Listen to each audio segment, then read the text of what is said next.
Hello, everybody. Welcome to this edition of Coffee Time with Byron. No longer Byron and Brett. Brett decided not to do it, so it's back to me. But on this special edition, episode number 33, we have former UFC fighter Patrick Cote. Welcome to the show. Proud to have you.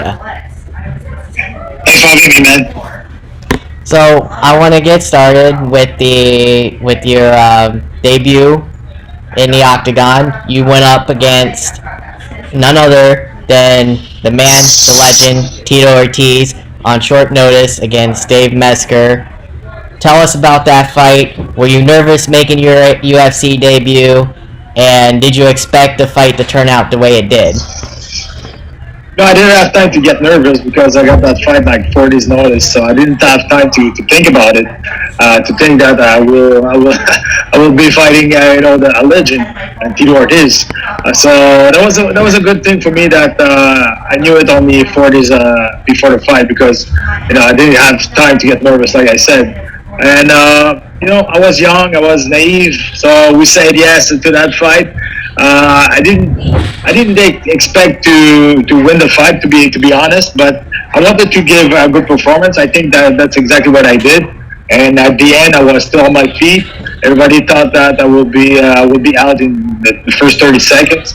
But I think I surprised a lot of people in there, and I had a great career after that because we said yes to that fight.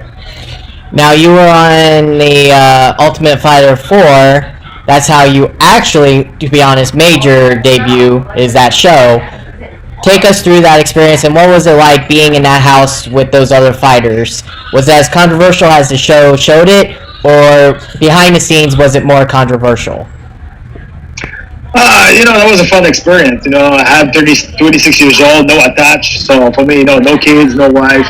So that was easy for me. And especially, at 22 years old, I served in Bosnia when I was in the army. So, getting stuck in the million mansion house in Vegas, training twice a day with Randy Couture, eating 40 bucks steak every night. That wasn't that hard for me. That was pretty nice. That was it's you put all different character in a house, especially fighters together. For sure, you're gonna have some beef. For sure, you're gonna have some trouble. And that's exactly what they want. It's a reality show, so they take good fighters, but with good character, good, crazy personalities. So that's the part of the game too. And that was nice. We had like Matt Serra, Pete Sell, Pete Spratt, Charles McCarty, Shorty Carter. That was a really fun season. So then after you made your debut on short notice against Tito Ortiz, you returned in 05 and you lost your next 2 fights against Joe Dirksen and Chris Lieben, and then you made a comeback in the Ultimate Fighter comeback. Take us through that experience, going through those 2 losses, and then coming back in the Ultimate Fighter to prove yourself again. Yeah, actually, after my fight against Tito Ortiz, I changed weight class because I realized I wasn't that big international. Here in Canada I was okay, but in international level I was too small. So I started my career at 185 after that, and I had a really good fight against Joe Dirksen. I was winning the fight until I made a mistake in 3rd round. That was a really good fight. After that, me and Chris Lieben, we had a crazy war. I lost by split decision. That was a really close fight, but I was still reaching for my first win in the UFC. I was like, in my mind, I was like, that's a UFC curse. It's hard for me to win inside the octagon. And they asked me to go to the top 4, and finally I was able to show my skills. And I lost the final, but after that, when at UFC 67. I finally got my first win against Scott Smith, and that was a relief. I was, 100 pounds off my shoulder, and I can say that because after that I got a run, I got a nice winning streak, and had a title fight. Yeah, take us back through that. And what it means to go through a losing streak like that. Did you fear that you were going to be cut by the UFC after going 0-4 with your record? Oh, absolutely. But at the same time, it's very, very clear. The UFC don't give they don't care if you lose. If you give a good show, if you're good, if you are entertaining, they want to keep you inside the business. If you lose like 10 fights in a row, maybe not. But I was always giving good fights. Against Chris Lee, that was probably one of the best fights in 2006. Against Joe Darkson, I was giving an amazing show until I did a rookie mistake and he caught me. So yeah, for sure. I was 0-4 in the first season, in the UFC at the beginning. But in my mind, I was like, man, I saved your ass when you asked me to fight Tito Ortiz on the 4 days notice. So, and maybe that's why they kept me to after 4 losses, and finally they saw my full potential when I won my first win. Because after that, I was more confident things, and I got a win streak and a title fight after that. Yeah, take us through that win streak where you went on that 4-0 win streak, and then you finally get that opportunity to go against Anderson Silva, who has yet to be taken into the third round. You managed that feat. You were the first to accomplish that, and you had control of the fight. I remember watching that fight. You had complete domination, but you ended up injuring yourself, and unfortunately Herb Dean had to stop the fight. Take us through that. What was going through your head when you were the first one to take Anderson Silva to the third round? Nobody's done that before. Yeah, first of all, I don't think I was dominating the fight. I wasn't losing, but I wasn't losing, but I wasn't winning the fight, but I wasn't losing the fight. I think that was a very competitive fight. I was still in there. I think I showed that Anderson Silva was maybe beatable on that fight. I was reading the game. I was in my game plan. Everything was perfect until in the third round. Sadly, it's injury that the fight was done. Yeah, that was really sad because it was the biggest moment of my career, biggest moment of my life, and not because he beat me fair and square, not because he submitted me or he knocked me out. I would prefer that he knocked me out than I lost the fight with injury like that. And yeah, that was I'm in peace with that now. Since a long time, I'm in peace with that. But it was hard to take because everybody wanted to fight for the title when the UFC fighter one started in May. But you know what? Instead of that, it's in my resume now. Nobody can take that away from me. That's right. And honestly, if that wouldn't have happened to you, in your opinion, if you wouldn't have got injured and the fight would have probably went the distance, say if it did, do you think you could have won the fight and won the title? I'm a heavy hitter, so I can win the fight in 4 or 5, or in the first round. It doesn't matter if I caught you, I caught you.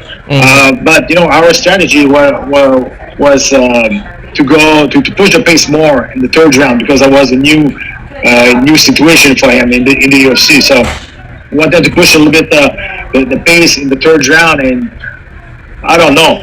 Nobody knows, and we will never know what will happen. But that was in our mind. We wanted to pass the first 2 rounds, and in the third round, just going more forward and just going for the win. So after that, when you got injured, it took you a year and a half to get back into the octagon. You said in an interview you wanted to face Michael Bisping or Dan Henderson. What happened there, and why did you ever get the chance to fight them? Actually, because I lost against Alan Belcher. That's the thing. When I came back in UFC 113 here in Montreal, Ring Ross got me at the beginning of the fight. But after that, everything went well, and it was a kind of crazy situation. That rules is in the gray zone. He went for the pile driver, and finally looks like that was okay. But if you go on the rules book, it's not okay. So it's hard.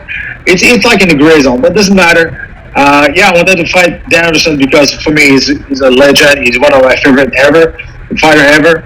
And Bisping, now we're cool, now we're friends. But at that time, we had some beef over web, on Twitter too. We have some beef, and when in the show. I don't remember when, but yeah, that was a little bit intense between us. But right now it's okay.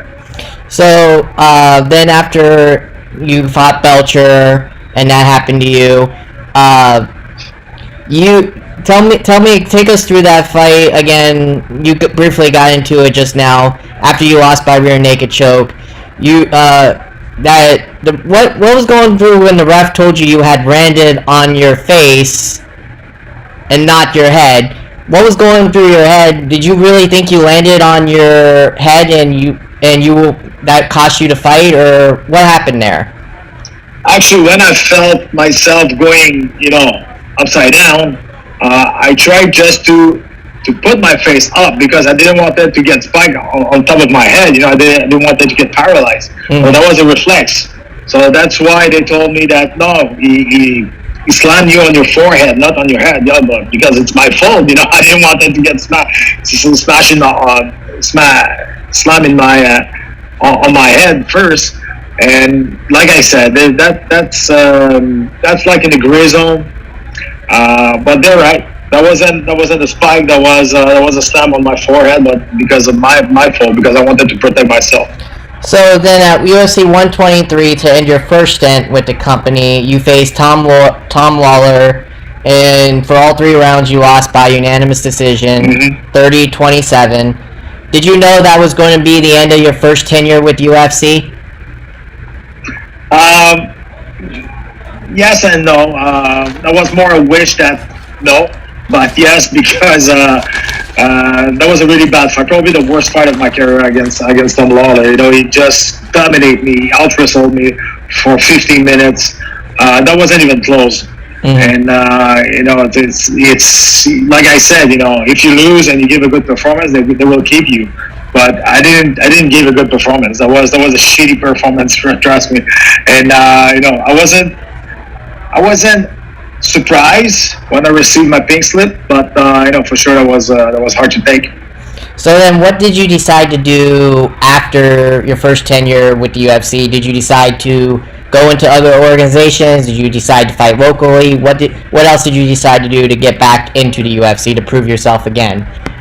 I had 30 years old, and there was a time in my life I was like, man, do I want to make all those sacrifices again to get back in the UFC? I fought for the title 2 years ago, and now I have to fight a local organization in front of like 1,000 people. So it's hard to take. You have to leave your pride somewhere else.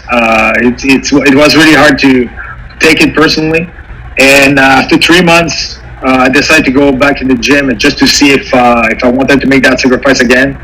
And as soon as I put the foot on the floor on the mat, I was like, okay, let's do it again. So I fought 3 times here in Montreal. In my 4th fight, that was in Brazil against Gustavo Machado, and that guy was 1 win away to sign with the UFC. And I went over there, I won in his backyard, and I knocked him out in the first round. So I took his place, and the UFC called me back to replace a guy. I don't remember. I think it was already Silva. Rich Franklin. Rich Franklin, exactly. Rich Franklin to fight Connolly, and in 2012, and the rest of the 5 years after, I stayed in the UFC. I took my retirement 5 years after. Yeah. Later. Yeah, take us through that fight with Kung Lee. It says you lost by unanimous decision. Well, do you think he actually did win, or do you think you actually had a shot to win the fight? No, he won the fight. That was a very, very competitive fight. That was a fun fight. Kung Lee was a guy who I did respect a lot, and that was a fun fight. I was back and forth. I think I won the first round. He won the 2 other rounds. That was a big show. That was a UFC 148. That was Sonnen against Vander Silva. I think. Silva. I think it so. Was.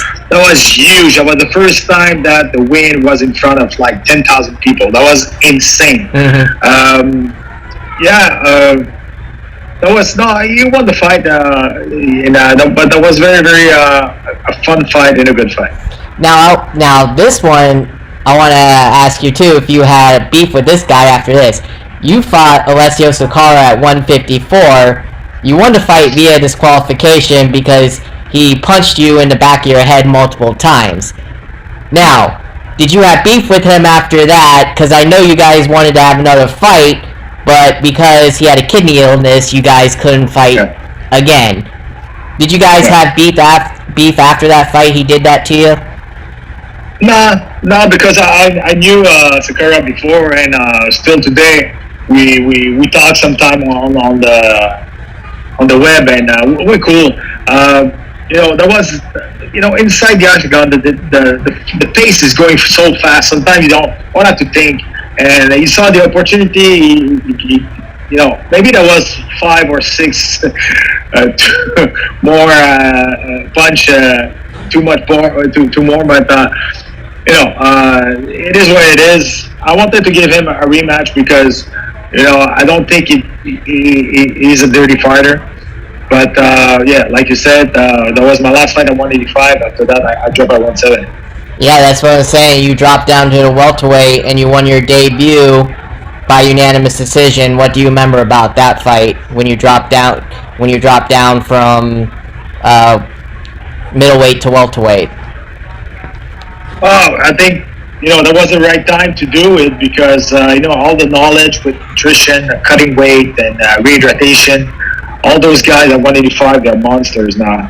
So I was like, in the entire my career at 185, I was an average middleweight. Not a big, not a small one, but at the end I was a small one. Those guys was huge. I remember Alessio Sakara at the weigh-in, he was a little bit bigger than me. I knew it, but inside the octagon, the night of the fight, I was like, man, he's huge. He was big.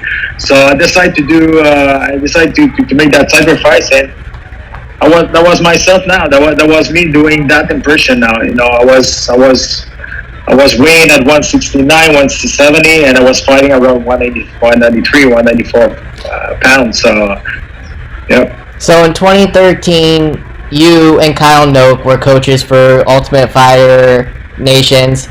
Take us through that, being a coach.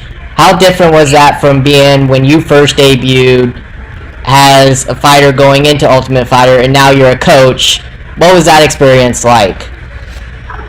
It's a lot more work to be a coach and to be just a contestant. You have to adjust yourself to every fighter, every personality.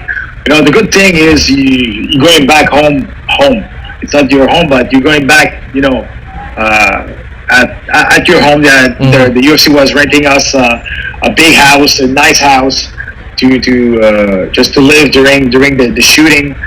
But no, that was fun, man. That was fun, and we swept that season too. Canada went like 8-0, and we won the 2 finals. I won against Kyle Noak. That was a perfect season for Canada. Yeah, take us through that fight. You won. Yeah, like you said, you won. You had the fight on finale of April 2014, and you won by unanimous decision. At any point in that fight, were you close to knocking him out, or did it just was a here and there, knockout, drag out? No. That was probably the first fight that I showed that my wrestling skills and my ground game was way better than before. I completely out-wrestled him, and I was really happy about that performance. I took him down many times. I was able to control him on the ground too, pass guard. So I show a lot of skills that finally I was able to do it. And the fight was in Quebec City, where I'm from, so where I start, my MMA career. So that was cool too. So in 2015, you faced Josh Berkman at Fight Night 74, and you won by TKO in the 3rd round, ultimately winning both you and him Fight of the Night honors. Take us through that fight. Did you think that fight really deserved Fight of the Night honors for both of you? Oh, completely. We had fun. We knew it before. We were a good friend before that. His father won his corner. Before the fight at the weigh-in, we hug each other because I respect a lot that man. I respect a lot Berkman, And there was a back and forth action until I knocked him out, and I was the first one to knock Josh Berkman out in his career. So yeah, I was really happy about that knockout. But the fight was really really fun, and that was especially in my own country. And that was in Canada, in Saskatoon. That was sold out. That was jam packed, and the crowd was insane. And yeah, we're really happy. Actually, I knew that we won the 50 Gs before him. So when I went back to the hotel, he was in the lobby drinking a beer, and I went to him and I said, "Hey man, no hard feeling, man. That was a crazy fight." And he said, "Yeah, it's just sucked out. I got knocked down." I said, "Listen, I don't know if you know, but if we won the fight of the night, it was a shut up." I said, "For sure," and we start drinking tequila after that. So that was cool. There you go. So now, like you said, you ultimately called your retirement. Your last fight was UFC 210 against Thiago Alves, and it was a unanimous decision. Did you know then and there you had a 4-7 record after that fight, that you knew that it was time to call it quits in the octagon? I knew it, that was my last fight. I decided that maybe 2 months before that fight. I didn't say anything to anybody because I didn't want it to put all the media, all the attention on it's gonna be his last fight. Nah, I didn't want it to be dramatic situation. I didn't want it to share that to anybody. I wanted to live that selfishness. My last walking, my last cutting weight, my last fight, the last time Bruce Buffer is yelling my name. I didn't want to share that with anybody because I knew that was my last fight. I was like, man, I own that to myself. I own that to the last 15 years and that sacrifice of that sport.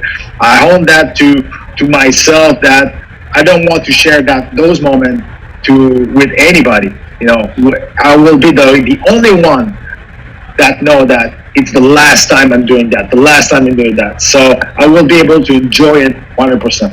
So not many fighters can say they've dropped it down to 3 different divisions. You're one of them. I know a lot of fighters don't because it's problems with weight, catching up weight. And take us through that. How much goes into going into these different weight classes and having to drop the weight and taking these fights? What goes into that, and how much time and effort does it take to get to weight to catch these weight and going down, etc.? Well, I mean, right now, mixed martial artists right now they're professional athletes, so you have to work with professional. When I wanted to drop at 170, I started to work with a dietitian. A guy who was taking care of my food, of my diet, or he was following me. Was taking my weight. He was I was doing some blood tests to know exactly what I was missing. So it's a science, and you need somebody, you need someone like that around you when you do that. And you know what? I felt amazing at 170. I had a nice run at 170, and but if I didn't drop at 170, I wouldn't fight, 5 years after that. I gave myself another maybe 4 years of fighting because I did drop at 170. Because I have the same skills of you. The size will make difference. So I 185 at the end. I was too small to be very competitive at that weight class. Now, how is obviously you got to meet a lot of him because he's always ringside for the fights. Dana White, how is he as a man? Is he as crazy as he says he is on TV? What is he like as a person? He's a businessman, man. That's the thing, Never don't think he's your friend. He's always thinking business. Mm-hmm. But I have a really good relationship with him. I have his phone number. I can call him anytime if I want something or something like that, because I'm still working for the UFC as a commentator, and we're working on different shows. And if I want to interview with him, I can call him, and he will always answer me. I will, I always had a good relationship with the UFC, with Joe Silva, Dana White, Lorenzo Fertitta at that time. But, you know, they kicked me out. They fired me in 2010. So they're businessmen first, and after that they can be your friend. But it's not the opposite. You have to think about that. And you know, you like him or you don't like him, but you need a guy like that on top of that kind of organization, because you need a guy that who don't care about what people say. Who don't care about. He's gonna do exactly what he said. He's a very stubborn, and I think you need a guy like that on top of that kind of organization. Now, you see guys like Ken Shamrock, Tito Ortiz, Rich Franklin, GSP. Those guys come back, and they're in their late 40s, early 40s, somewhere around there. Did you ever have that urge to come back and fight like they did? At least one Never. more fight. Never, never.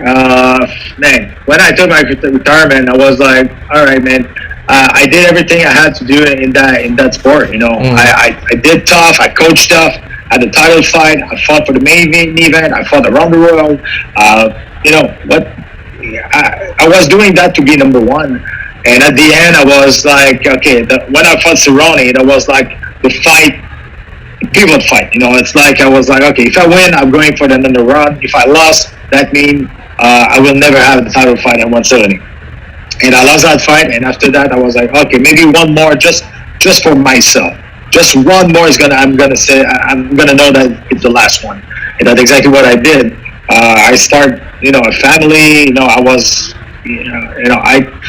I have the privilege to take my retirement on my own turn, and that's really, really rare in that sport. Were you ever approached by rival promotions, even though you said you wouldn't fight? Were you ever reached out by rival promotions like Bellator or Invicta or whatever these leagues were to go and fight again? Actually, Baranakol asked me a couple of times if I wanted to come back, and I always say no. I took a retirement to stop having punch in my head, so I'm will not going to fight with no gloves. It's not gonna happen. And you know what? I did what I had to do to live well after the sport. I was able. The last 2 years of fighting, I wasn't. That wasn't for money, because I was able to put all the piece to be okay after my fighting career. I have some business. I work on TV. I'm an actor. I have a lot of things going on. I'm happy. I'm still healthy. My body is old because of the injury, but my head is still good. It's still healthy. So that's the most important thing. So at the end, I was like, okay, I'm gonna fight because I still love it. And when I woke up one day and I was like, man, I don't want to go gym today. I was like, oh, okay, that's the red alert. That's okay. That's maybe time to stop, because you can't go fight only at 50% or 75%. It's too dangerous. It's too violent in that sport. So you have to be, 100% in that sport, physically, mentally. If not, you're gonna get hurt very bad. What's the preparation like? You said you're an announcer. What's the preparation for calling a fight compared to actual fighting? Is it as much work? What is it? What's it like? Well, right now it's less work because I'm doing that since 13 years. So all fighters, I know them very, very well.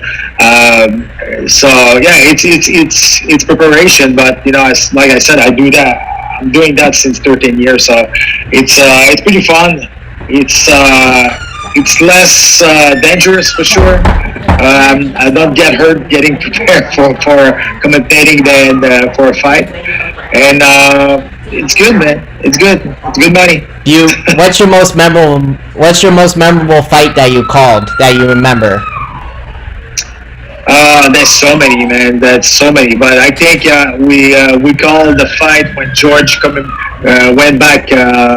came back against Bisping at the Madison Square Garden. That fight was just unreal. The noise when George fight against Jake Shield, at the Air Canada Center. The first time the UFC got 50 people, 50 people in 50,000 person in the stadium. I was there live commentating cage side. That was just unreal. Now, some of these fighters came out of these rival promotions, and they've kept going and going and leaving and going back and forth. What would you say to them in having to go through that after the one promotion didn't want them and then coming back? What would you say to them, and would you say to them, crap, what am I leaning towards? Sorry, I lost my train of thought. But anywho, let me change the question. Sorry, I lost my train of thought. Sorry about that. So the women coming into the fighting world. How were you happy? How excited were you happy that the UFC finally let the women compete in the UFC? Because at the time they were only in WEC, and then UFC bought them, and then there's changeover, and then they took out and then brought them over to the UFC. How excited were you for them to make their way into the UFC? I think that was, personally, I wasn't happy for the woman to get in the UFC. I was happy for the sport. That showed that, the sport was more open. It was, the open mind about, everybody can get in the UFC, everybody can be a superstar. Ronda Rousey is the best example. I think there's a lot of good women fighting, not just in the UFC, but, around the world. It's good to see them finally on the big picture, on the big window of the UFC. They have a great exposure, and I think that's for the sport. I think it's good. Now behind the scenes, I don't know if you can tell me anything about this since you're still employed by the UFC as a commentator. Brock Lesnar, is he coming back to the UFC, or is he staying with the WWE world? What's going on there? Because I heard reports that he wants to come back, but he had like drug tests or something failed or whatever. What's the word on him? Well, actually, Brock Lesnar always failed the drug test. I don't know if you remember, but at UFC 200, they made like special rules for him to fight. I'm not surprised if he failed a drug test. I have no information about him, but it's just, it's at that stage, it's money talk. He wants more money. The UFC don't want to give him, and it's always like that. It's not about how many fights. It's not about who I'm gonna fight.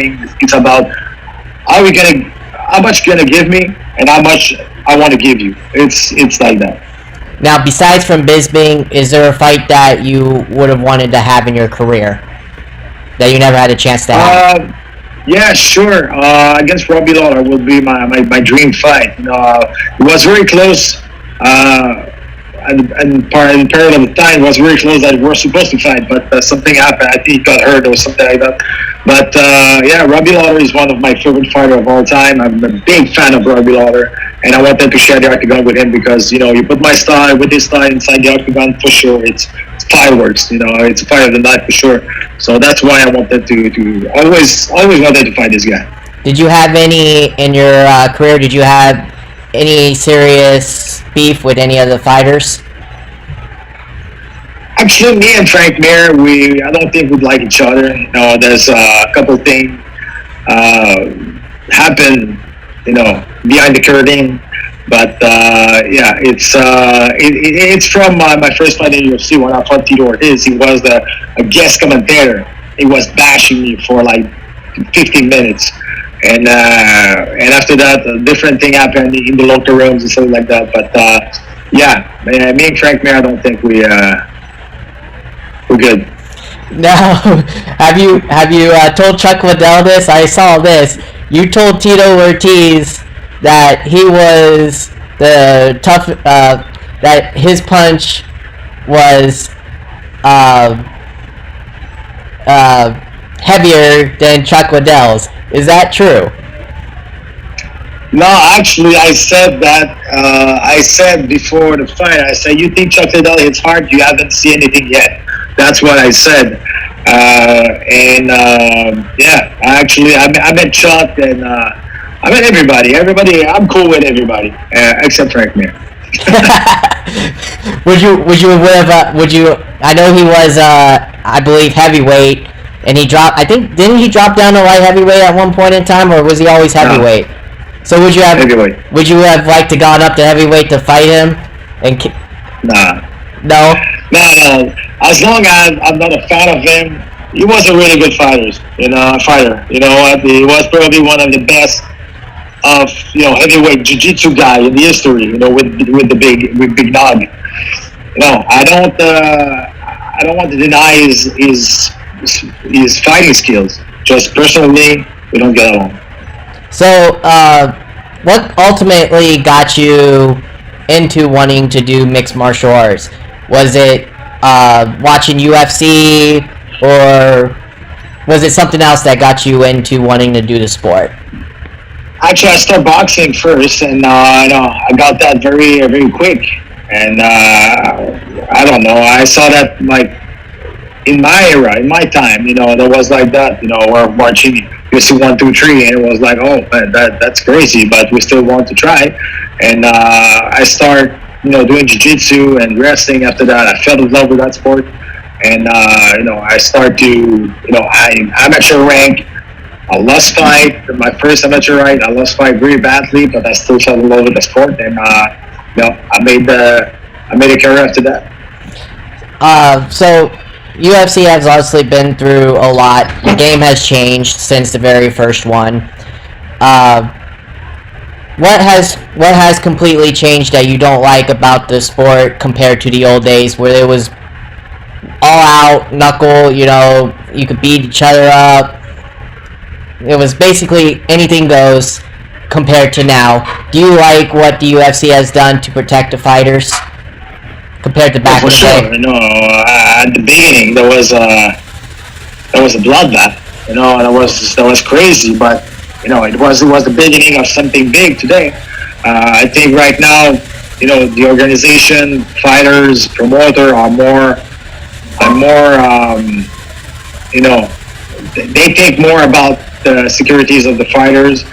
They have more knowledge about head trauma and injuries, and it's like that. But it's the thing right now today that I don't like. It's the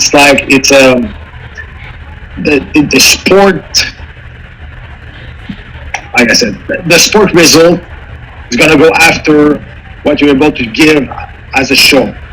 Because even if you have like a crazy winning streak, if you have 10 winning streak by decision, a guy who's winning 2 fights by spectacular knockout is gonna have a title fight before you because he's gonna sell more. Mm-hmm. So that's the thing that maybe I don't like, but I understand how the business works, and it's like that.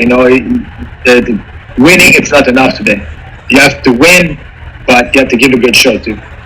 Now, a lot of people say the best fight ever in the UFC was Stephan Bonnar and Forrest Griffin.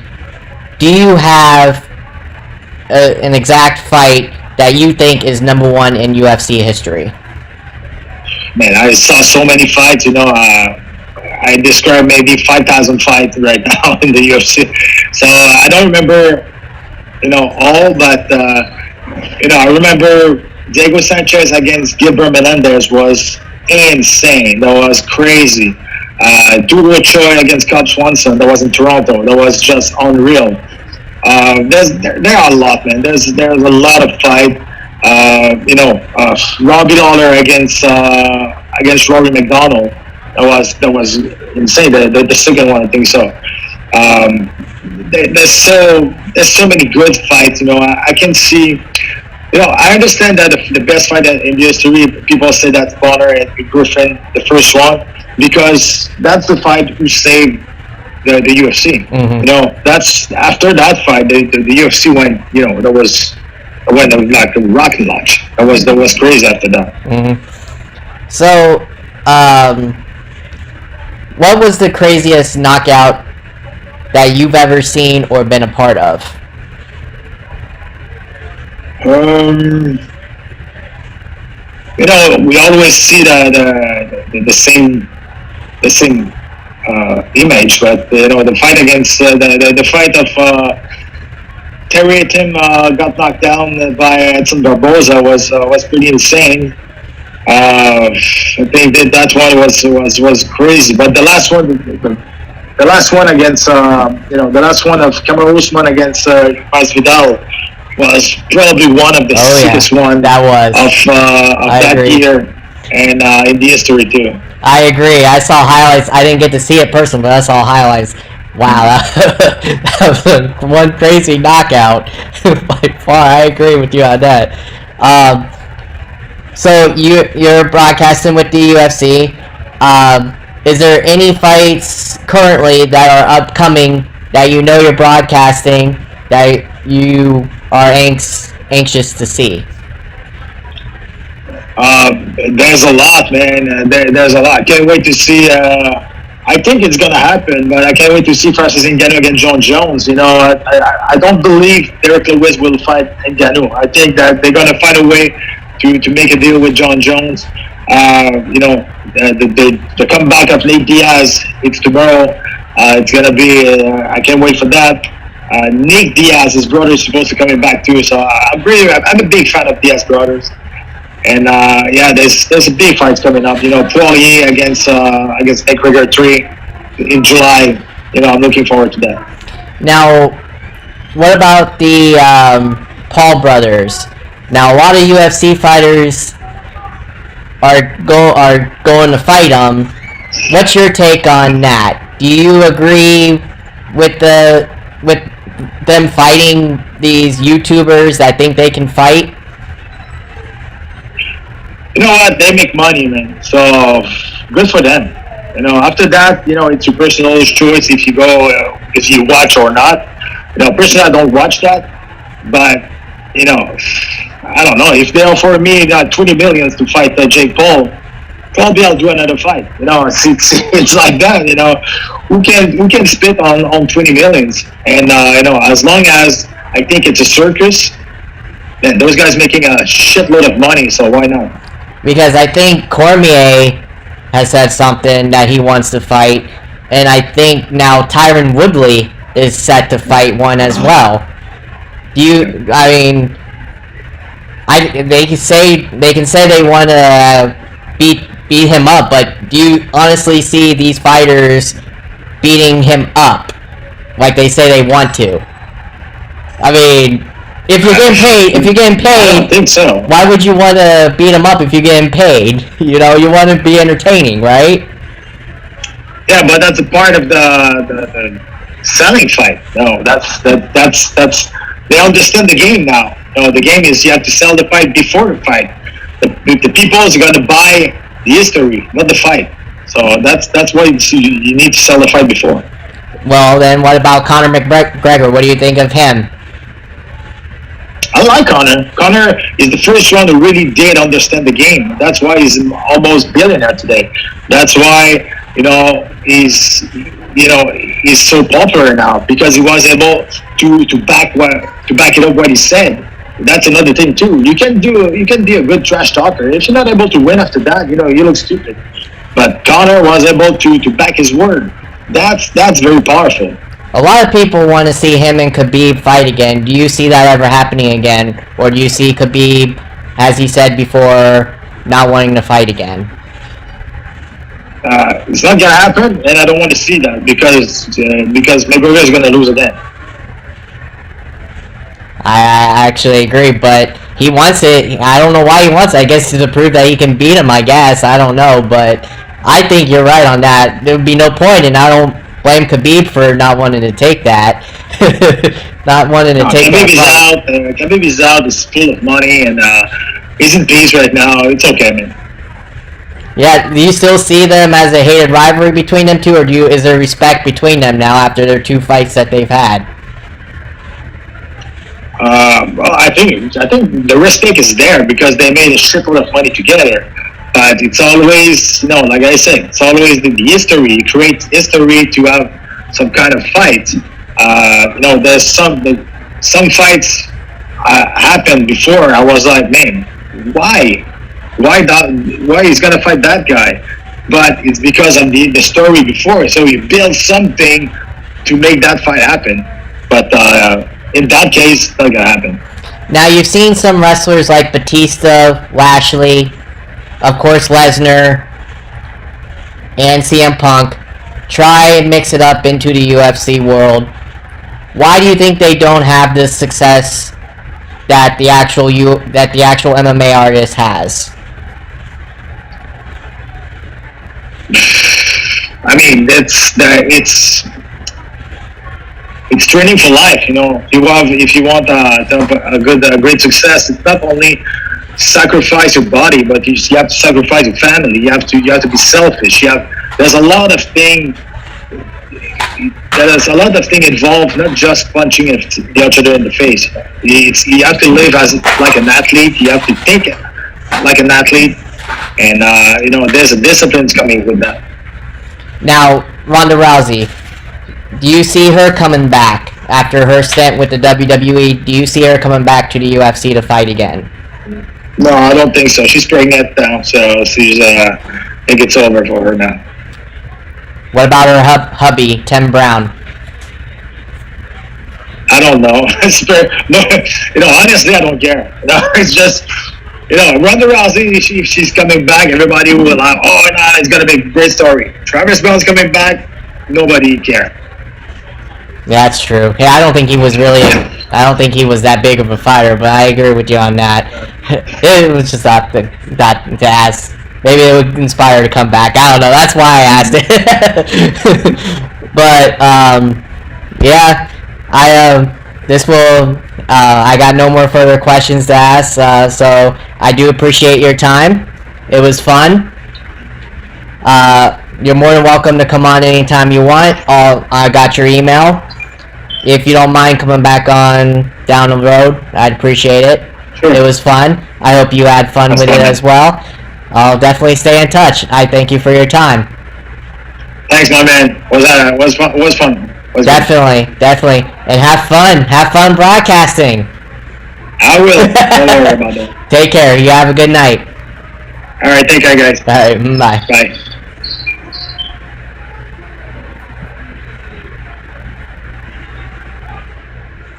Patrick Cote, everybody. This concludes episode number 33 with Patrick Cote, UFC fighter. Great conversation. We might be back on next Tuesday. I don't know yet. We'll see. I will let you know. But it was